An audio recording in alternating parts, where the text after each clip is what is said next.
In the 2 weeks since I last addressed you from this podium, I'm pleased to report that we've continued to make steady progress in our collective effort to beat the coronavirus. For 3 weeks now, the number of new cases identified through testing each day has been below 1,000. The latest SAGE advice is that across the UK, the R rate remains between 0.7 and 0.9. SAGE also assess that the number of infections is shrinking by between 5 and 1% every day. The latest ONS data shows prevalence and new infections to be stable and low. The number of patients newly admitted to hospital with coronavirus each day and the number of coronavirus patients in mechanical ventilation beds have both fallen by more than 90% from their peak in early April. And while we mourn every death, the average daily death rate continues steadily to fall. This progress is testament to the phenomenal efforts of our NHS and social care staff working tirelessly on the front line. And it has only been possible thanks to the character and fortitude with which you, the British people, have made fundamental changes to the way you all live and work. When we set out our plan to rebuild on the 11th of May, we said that our goal was to return to life as close to normal as possible for as many people as possible, as fast and as fairly as possible, in a way that is safe and that continues to protect our NHS. That goal remains the same, but the tools we use to achieve it are changing. At the start of the pandemic, we knew far less about the nature and the spread of the virus, and we had to take blanket national measures. National lockdown was undoubtedly the right thing to do and has saved many thousands of lives. Now, however, we know more about the virus, we understand the epidemiology better, and our intelligence on where it is spreading is vastly improved. That means we can control it through targeted local action instead. In England, this work is led by NHS Test and Trace and, within it, the Joint Biosecurity Centre. My deep thanks go to Dido Harding, who oversees this work and who joins me today. This approach is already working. In Weston-super-Mare and Kirklees, we took swift and successful action to contain outbreaks at specific premises. In Bradford and Blackburn with Darwin, we identified troubling trends in the data and worked closely with respective local authorities to increase testing and take targeted action. That work continues. And in Leicester, we instituted a local lockdown in order to bear down on stubborn rates of infection. As the Health Secretary announced last night, we will begin to relax the restrictions there next week. We can do so because the data is improving, with the percentage of people testing positive falling from a weekly rate of 12.2% on the 29th of June to 4.8% yesterday. The approach varies in different parts of the UK, but all parts of the UK benefit from the support of our armed forces, additional testing facilities, and billions of pounds of support provided by this government. Today, we are publishing our framework for containing and controlling future outbreaks in England, which will enable national and local government to work closely together. From tomorrow, local authorities will have new powers in their areas. They will be able to close specific premises, shut public outdoor spaces, and cancel events. These powers will enable local authorities to act more quickly in response to outbreaks where speed is paramount. Action by local councils will not always be sufficient, so next week we will publish draft regulations which clearly set out how central government can intervene more effectively at a local level. Where justified by the evidence, ministers will be able to close whole sectors or types of premises in an area, introduce local stay-at-home orders, prevent people entering or leaving defined areas, reduce the maximum size of gatherings beyond national rules, or restrict transport systems serving local areas. I know it will be hard going for people affected by these local measures. It isn't easy, and for some it may seem unjust that people just a short distance away can live their lives closer to normal. But it has to be right that we take local action in response to local outbreaks. There is no point in shutting down a city in one part of the country to contain an outbreak in another part of the country. Now, of course, this local approach relies on having an effective testing regime in place. And here we have made substantial progress. Antigen test capacity, that's the test which tells you if you currently have the virus, has increased 100-fold since the start of March, from fewer than 2,000 tests a day to more than 200,000 tests a day now. Publicly available data suggests we are now carrying out our tests more than anywhere else in Europe in total, and more tests than Germany, France, Italy, and Spain per capita. We've set up testing sites around the UK and now have 200 mobile units which can be rapidly deployed wherever they're needed. It's now the case, and has been for some time, that anyone, anywhere in the UK with symptoms can get a test without delay. We're also testing increasing numbers of people who don't have symptoms but who are at higher risk. As we approach winter, we will need to go further, not least as many more people will show COVID-like symptoms as a result of seasonal illnesses and therefore require a test. So we will further increase testing capacity to at least 500,000 antigen tests a day, that's 3.5 million antigen tests a week, by the end of October. Demand for testing is not the only challenge that winter will bring. It's possible that the virus will be more virulent in the winter months, and it's certain that the NHS will face the usual annual winter pressures. We've taken a number of steps, therefore, to get the NHS ready for winter. We have massively increased the number of ventilators available to patients across the UK, up from 9,000 before the pandemic to nearly 30,000 now. We've substantially increased the pipeline of personal protective equipment for the NHS and social care, constituting over 30 billion items of PPE over the course of the pandemic. We will be rolling out the biggest ever flu vaccination programme in the history of the UK. We will also, of course, give the NHS the resources it needs. And today I can confirm that we're providing an additional £3 billion of funding to the NHS in England to get ready for winter. Scotland, Wales and Northern Ireland will also receive additional funds. This will allow the NHS to continue to use the extra hospital capacity acquired from the independent sector and also to maintain the Nightingale hospitals until the end of March. This new funding comes on top of the additional £30 billion of funding for health and social care that we've already announced this year.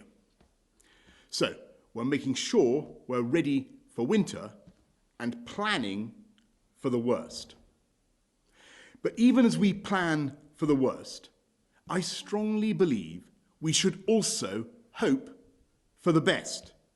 That means looking ahead with optimism, now extending our plan to lift the remaining national measures which have restricted our lives since March, so we can get back to something closer to normal life. Now, I must stress the timetable I am about to set out is conditional. It is contingent on every one of us staying alert and acting responsibly. It relies on our continued success in controlling the virus, and we will not proceed if doing so risks a second peak that would overwhelm the NHS. Nonetheless, it is important to give people hope and to give business confidence. So, in England, from today, we are making clear that anybody may use public transport, while of course encouraging people to consider alternative means of transport where they are available. From the 25th of this month, July, we've already committed to reopening indoor gyms, pools and other sports facilities. From the 1st of August, we will update our advice on going to work. Instead of government telling people to work from home, we're going to give employers more discretion and ask them to make decisions about how their staff can work safely. That could mean, of course, continuing to work from home, which is one way of working safely, and which has worked for many employers and employees. Or it could mean making workplaces safe by following COVID-secure guidelines. Whatever employers decide, they should consult closely with their employees and only ask people to return to their place of work if it is safe. As we reopen our society and economy, it's right that we give employers more discretion while continuing to ensure that employees are kept safe. Also, from the 1st of August, we will reopen most remaining leisure settings, namely bowling, skating rinks, casinos, and we will enable close contact services, beauticians to resume. Nightclubs, soft play areas sadly need to remain closed for now, though this will be kept under review. We will restart indoor performances to a live audience, subject to the success of pilots, and we will also pilot larger gatherings in venues like sports stadia with a view to a wider reopening in the autumn. We will also allow wedding receptions for up to 30 people. All of these measures for the 1st of August should be done in a COVID-secure way. In September, schools, nurseries and colleges will be open for all children and young people on a full-time basis as planned. And universities are also working to reopen as fully as possible. From October, we intend to bring back audiences in stadia and to allow conferences and other business events to recommence. Again, these changes must be done in a COVID-secure way, subject to the successful outcome of pilots. Throughout this period, we will look to allow more close contact between friends and family where we can. It is my strong and sincere hope that we will be able to review the outstanding restrictions and allow a more significant return to normality from November at the earliest, possibly in time for Christmas. At all times, we will continue to work with the devolved administrations in Scotland, Wales and Northern Ireland to support and care for those at risk, wherever they live in the UK. We've said that the shielding programme for those most at risk in England, the clinically extremely vulnerable, will be paused at the end of this month. We will stay constantly vigilant and be sure to restart shielding at any point if required. Now, I know some will say this plan is too optimistic, that the risks are too great, and that we won't overcome the virus in time. And of course, if they are right in saying that, and we cannot exclude that they are, let me reassure them and reassure you that we will not hesitate at any stage to put on the brakes. From May the 11th onwards, this plan has been conditional, and it remains conditional. But if we continue to pull together, as we have done so far, I know we can beat this virus. Hoping for the best, but planning for the worst. And it's in that spirit that we must carry on waging this long, hard fight against coronavirus. And I will now hand over to Dido. Thank you, Prime Minister. Firstly, I want to set out how far NHS Test and Trace has come in just 6 weeks. In the last 6 weeks, just under 2 million people have been tested for coronavirus, and over 34,000 have tested positive. We have contacted over 180,000 people who might otherwise have unknowingly spread the virus further. Over 30,000 people have given us their feedback, and 87% were satisfied or very satisfied with the service. And when you get a test in person, you can be confident that you will get the test result the very next day. Every week, NHS Test and Trace gets better, and we're working hard to keep improving.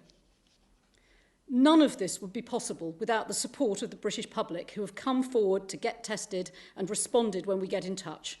So I want to say thank you. This virus is challenging for all of us, wherever we live, whatever we do.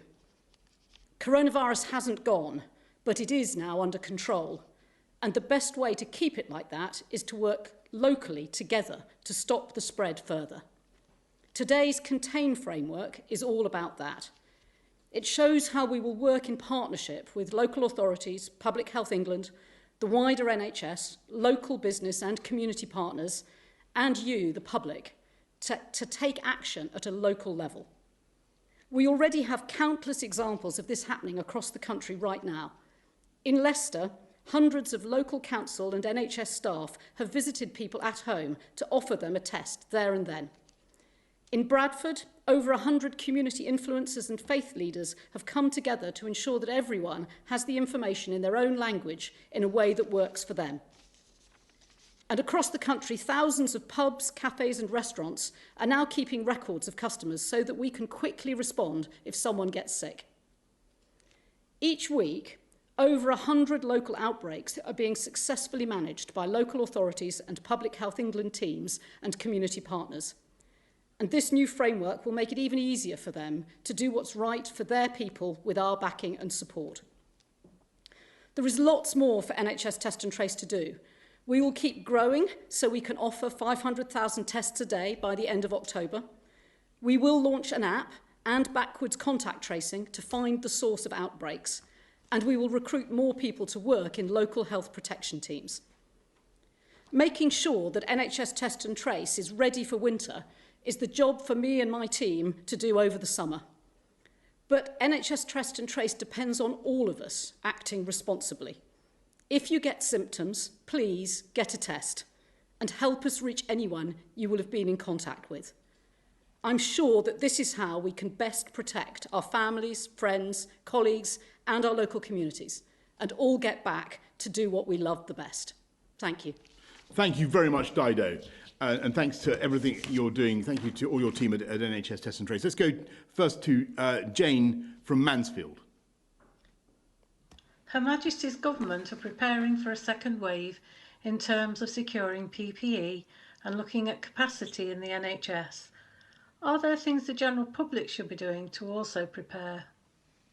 Well, thanks very much, Jane. Yes, I think the most important thing everybody should be doing is thinking about the basic things we can do to protect ourselves and to protect everybody else. So all the washing your hands, observing social distancing, using face coverings on public transport or in shops, the basics to stop the spread of the disease. Those will be so powerful. They have been so powerful in getting the disease down in the way that we have. It's been a huge public act of coming together that has really made this possible. We now have some extra tools, of course, at our disposal. The new powers that I've just announced for local government, for national government to do local lockdowns, the vastly improved capacity we now have for testing, the NHS test and trace operation. There are also, of course, new drugs, preparations, therapies for the disease that we didn't have at the outbreak. But the single most powerful thing we can all do is to continue to follow that basic guidance. Dido, anything you want to add? Just if you don't feel well, if you have a temperature, a persistent cough, you've lost or changed your sense of taste or smell, get a test. Whoever you are, whatever you do, however old or young, if you're in doubt, get a test. That's probably the most important thing you can do to help NHS Test and Trace contain the virus. And we can get the result of that test back within 24 hours? Yes, you will get the result. If you come to one of our face-to-face testing centres, you'll get the result the next day. Thanks very much, Dido. Thank you, Jane. Victoria from Tadcaster has written, you're urging people to go back to work if they can. However, our main childcare providers are grandparents. That means we must stay 1 metre from within households. Within households, do you plan to scrap the 1 metre distance rule within households and allow them to provide childcare, and in turn more people will be able to return to work? Well, Victoria, it's a very, very good question. I think the answer there is that I think your grandparents your children's grandparents would count as part of the bubble that you're forming with, as it were, within with 2 households indoors. So I think you'd be okay, Victoria, I can tell you you'd be okay to continue with those childcare arrangements within your household. I think what we're trying to say about the 1 metre rule generally and social distancing generally is that clearly looking through till the spring, looking through to the long-term impacts that social distancing will continue to have on many sectors of the UK economy, what we're saying is that we hope that by November, at the earliest, if we can continue to make progress in our struggle against the virus, then it may conceivably be possible to move away from the social distancing measures, from the 1 metre rule and other things by that time. Now, that is entirely conditional, as I say, on our ability to continue to keep the virus under control. But I think on your childcare, Victoria, you're going to be all right. Can we go to questions now from the media? Vicky Young from the BBC. Prime Minister, some companies have said to their workers that they don't need to be back in the office until January. Are you now saying that employers should be doing more to encourage workers back in August? And if so, how does that fit with the advice from the chief scientific advisor, who said yesterday he saw absolutely no reason to change the advice that says work from home if you can? And a second question, if I may, about the Health Secretary, who's ordered an urgent review into the way that death statistics have been compiled in England. Do you have confidence in the work of Public Health England? Well, thanks very much, Vicky. Look, on I totally agree with Sir Patrick Vallance on what he's saying. Obviously, it's not for government to decide how employers should run their companies and whether they want their workforces in the office or not. That's very much for companies. And what we're saying now is that if employers think it'd be better and more productive for their employees to come into the office and they can work in a safe way, in a COVID secure way in the office, then there should be discussions between the employers and employees, and people should take a decision. And what we're saying is that we want to encourage people to think it is safe to come in to work, provided employers have done the work they should have done to make their premises COVID secure in the way that so many businesses up and down the country have already done. So that's what we want to see from the 1st of August. Discussions between employers and employees about how they think people can be most productive, and if everybody thinks that it can be done safely, if people think that the place of work is safe, then of course people should come in if that is what the decision is. But it's not for government to make that decision. If people are very productive at home, and I think there's been a huge amount of people have discovered a lot of different ways of working in the last few months, and some people have been extremely productive from home, and I think new patterns of work have been emerging. I think many, as you began your question, many companies are seeing opportunities to do things differently.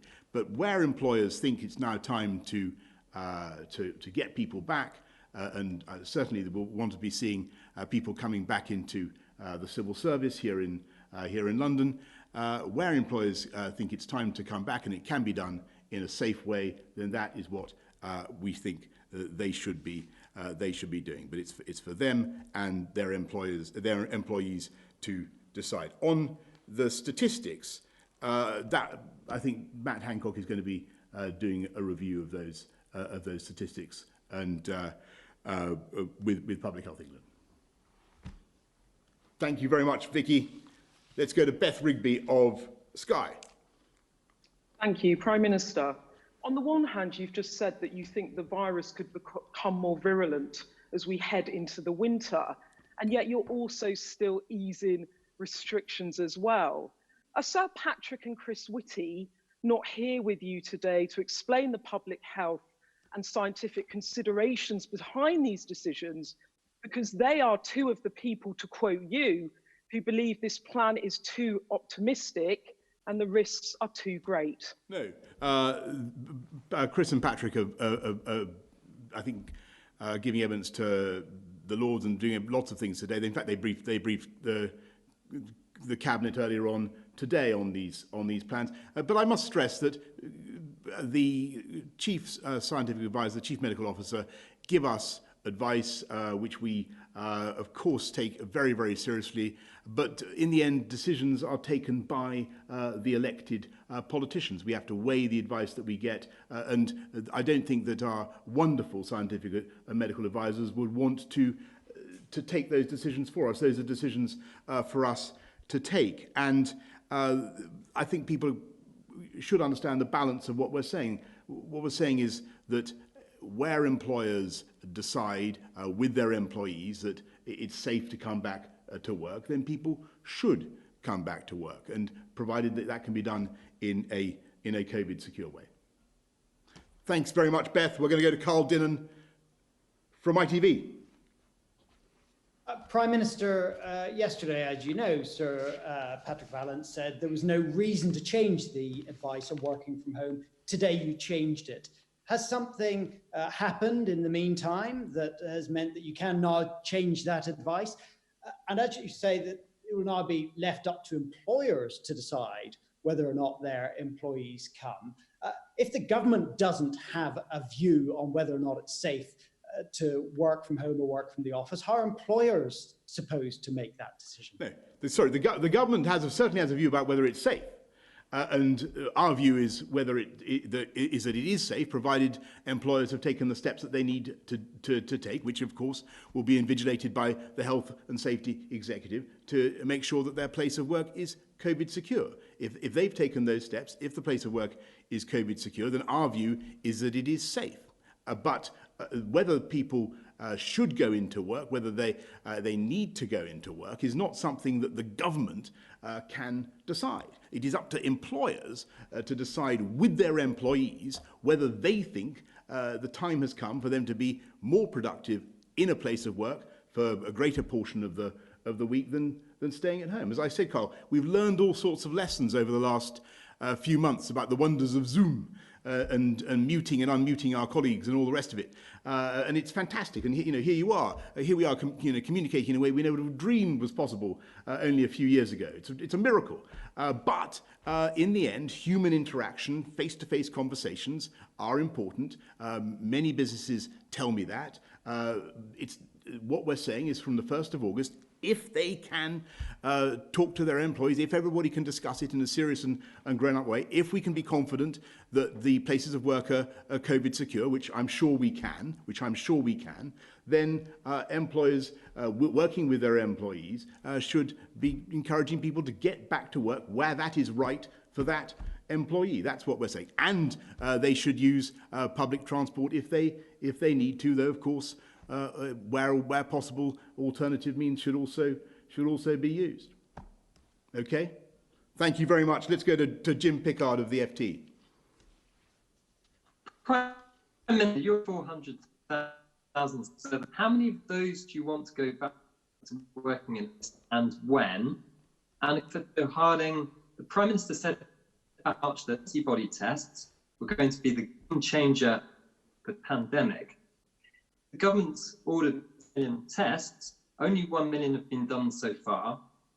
Those done with health workers and care home staff. When are you planning to roll that out in the community, or have you concluded that this is not a game changer after all?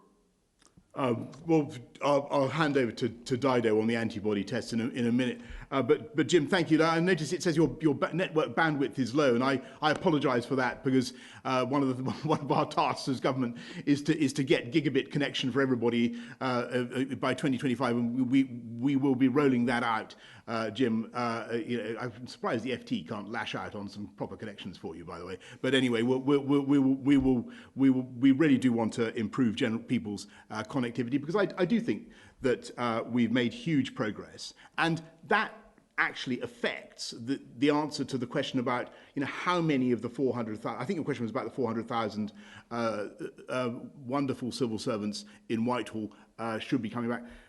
Again, it will depend on the line managers. It will depend on who can, where people need to be. That's a discussion to be had between employers and employees about how you can be most productive and effective. And I think there's a balance. And we've learned huge lessons throughout this crisis about the potential of technology, but I think there are also limits, as we're also seeing, to technology, and sometimes no substitute for face-to-face meetings and interaction. So that's, I think, what many employers will be starting to say from the 1st of August.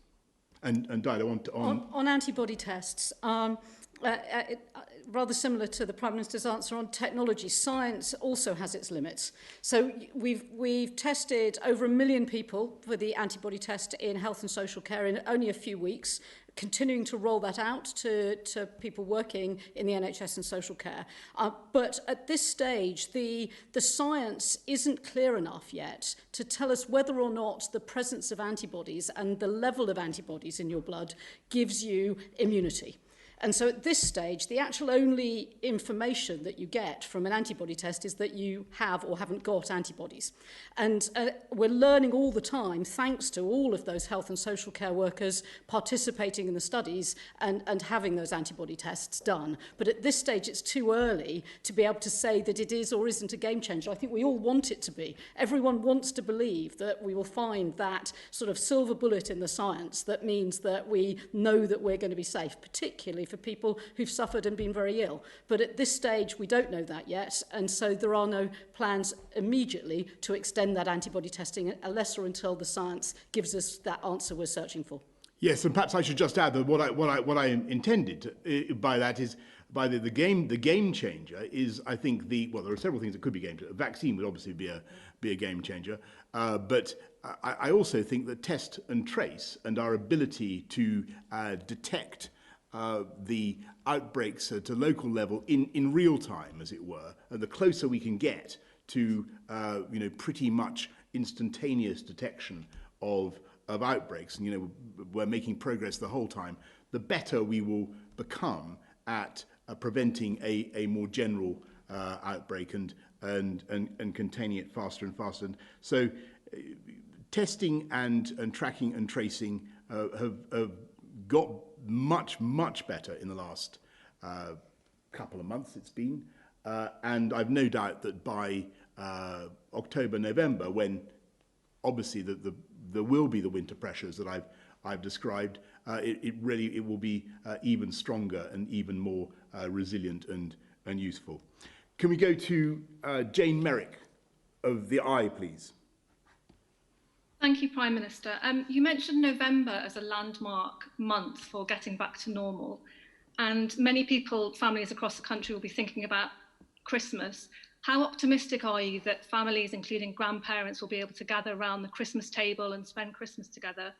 And secondly, last month, SAGE's Behavioural Science Subcommittee published a report which concluded that there has been a recent decline in the credibility of and trust in the government in relation to the pandemic. Are you concerned about this, and how do you convince the public to listen to what you're saying, given that conclusion? Well, thanks very much, Jane. What we want is for everybody, and you've got it completely about Christmas, because it's not only a very important time of year for families, it's also a very important time of year for the UK economy and for many millions of people working in all kinds of sectors, many of them on modest incomes, and it's very important that we hope for the best, Jane. That's what I'm trying to set out today. A plan where we hope for the best, but plan for the worst. And clearly, the steps that we're taking for September, October, November, they're all conditional on our continued ability to defeat the virus. And just on your last point, the way we've defeated the virus so far has been through the massive common sense of the British people and their ability to see what needs to be done and to do it.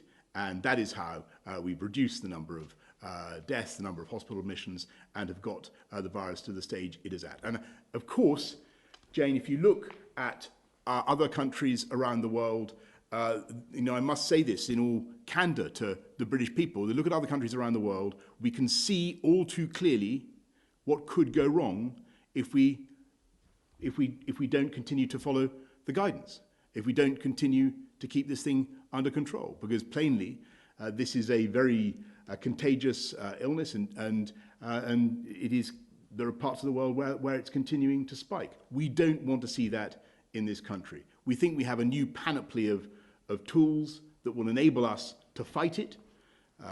The local lockdowns, the measures that we're bringing in, the contain framework, test and trace, new drugs, new therapies. But in the end, the real secret is in the common sense and the collective action of the British people. Thanks, Jane. Let's go to Paris Goutsayanis of the Scotsman. Thank you, Prime Minister. Nicola Sturgeon's net approval rating on coronavirus is 99% higher than yours. The SNP is on course to win an unprecedented majority in the Scottish Parliament elections next year, and support for independence has never been higher. Do you accept that you, Prime Minister, are the biggest threat to the Union? And if not, why do you think so many Scots want to leave the UK? Well, thanks very much, Paris. I think, actually, when you look at what's happened under this, during this crisis, there has been very good and very close collaboration between, despite the surface differences and the polemics that you refer to, there have been very good discussions across the UK between public health authorities, between the scientific and medical officers, and actually the agenda that is being pursued by all the parts of the UK beneath the surface has been very, very similar. And it's thanks to the strength of the Union, I would say, that actually there is we've had the response that we've been able to muster as a one whole United Kingdom, whether that's our armed services bringing testing kits across the whole of the country, taking people in remote parts of Scotland to the testing centres where they needed to go to, or the might of the UK Treasury and HMRC getting the furlough scheme up and running across the whole of the UK in a way that I thought was incredibly impressive. So I'm conscious that people will want to try to make divisions, and it's quite right that there should be distinctive approaches in some aspects of the way we approach coronavirus, but I've absolutely no doubt that the Union has proved its worth during this crisis time and time again. The oldest, most successful political partnership in the world, and we certainly don't want to see it broken up. Anyway, Paris, thank you very much for your contribution. Thank you to everybody who's joined us today. Thank you in particular to Dido from NHS Test and Trace. Thank you all for listening.